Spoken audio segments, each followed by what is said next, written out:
Bismillahirrahmanirrahim. Assalamualaikum warahmatullahi wabarakatuh. Perkenalkan, nama saya Sukma dari Universitas Negeri Gorontalo, jurusan Akuntansi angkatan 2019. Kali ini saya akan membahas materi mengenai pegadaian syariah. Langsung saja penjelasannya.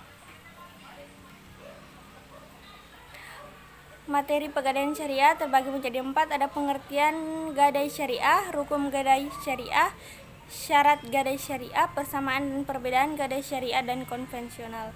Pengertian gadai syariah. Gadai dalam bahasa Arab disebut ran. Ran menurut bahasa adalah jaminan utang. Gadaian seperti juga dinamai al-habsu, artinya penahanan, sedangkan menurut saya artinya akad yang objeknya menahan harga terhadap sesuatu hak yang mungkin diperoleh bayaran yang sempurna dirinya. Yang kedua, dalam definisi ran adalah barang yang digadaikan. Rahin adalah orang menggadaikan, sedangkan murtahin adalah orang yang memberi pinjaman. Adapun pengertian ran menurut Imam Abu Zakaria Al-Ansari dalam kitabnya Fathul Wahhab mendefinisikan ran adalah menjadikan benda sebagai kepercayaan dari suatu yang dapat dibayarkan dari harta itu bila utang tidak dibayar. Pegadaian menurut kitab Undang-Undang Hukum Perdata pasal 1150 yang berbunyi, gadai adalah hak yang diperoleh seseorang yang mempunyai piutang atas suatu barang bergerak. Barang tersebut diserahkan kepada orang yang berpiutang oleh seseorang yang mempunyai utang atau oleh orang lain atas nama orang yang mempunyai utang. Seseorang yang berutang tersebut memberikan kekuasaan kepada orang yang memberi utang untuk menggunakan barang bergerak yang telah diserahkan untuk melunasi utang apabila pihak yang berutang tidak dapat memenuhi kewajibannya pada saat jatuh tempo.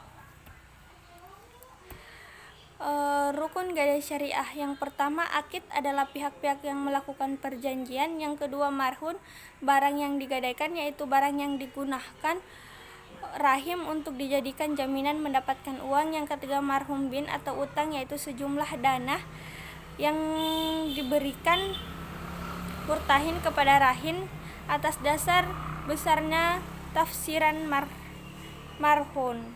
Selanjutnya ada sikfat atau ijab dan kabul, yaitu kesepakatan antara rahin dan marhun dalam melaksanakan transaksi gadai. Syarat gadai syariah.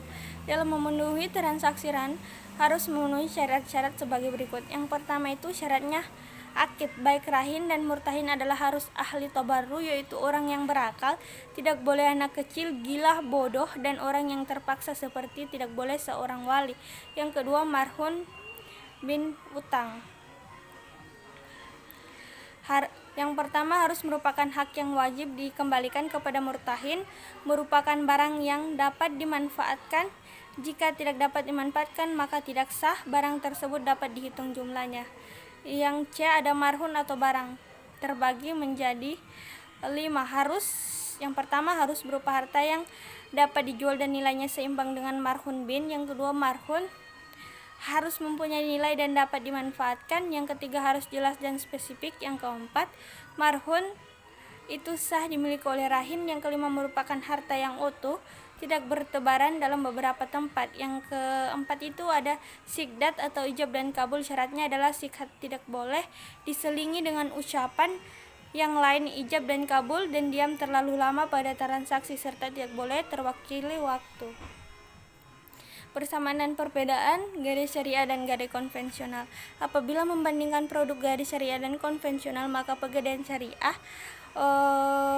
dapat menjadi alternatif bagi orang yang membutuhkan dana murah, cepat, dan sesuai hukum Islam. Biaya gadai dimaksud hanya 4% selama 2 tahun, jauh lebih kecil dari bunga di perum pegadaian yang mencapai 14% per 4 bulan.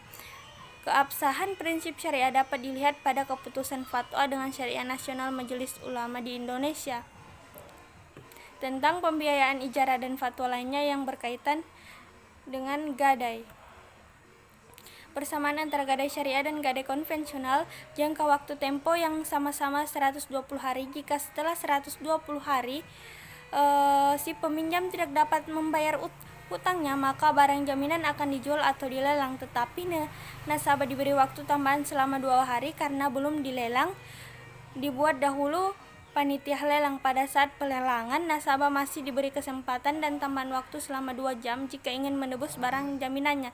Jika ditebus, maka barang jaminan tersebut tidak dilelang.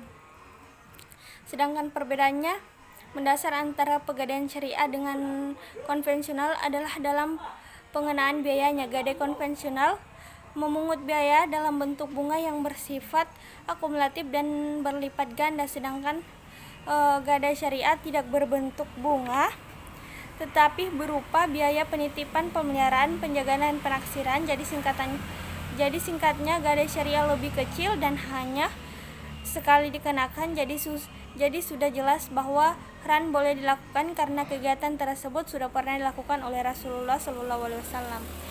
Demikian yang dapat saya sampaikan mengenai gadai syariah. Lebih dan kurangnya saya mohon maaf. Wassalamualaikum warahmatullahi wabarakatuh. Sampai jumpa di video selanjutnya.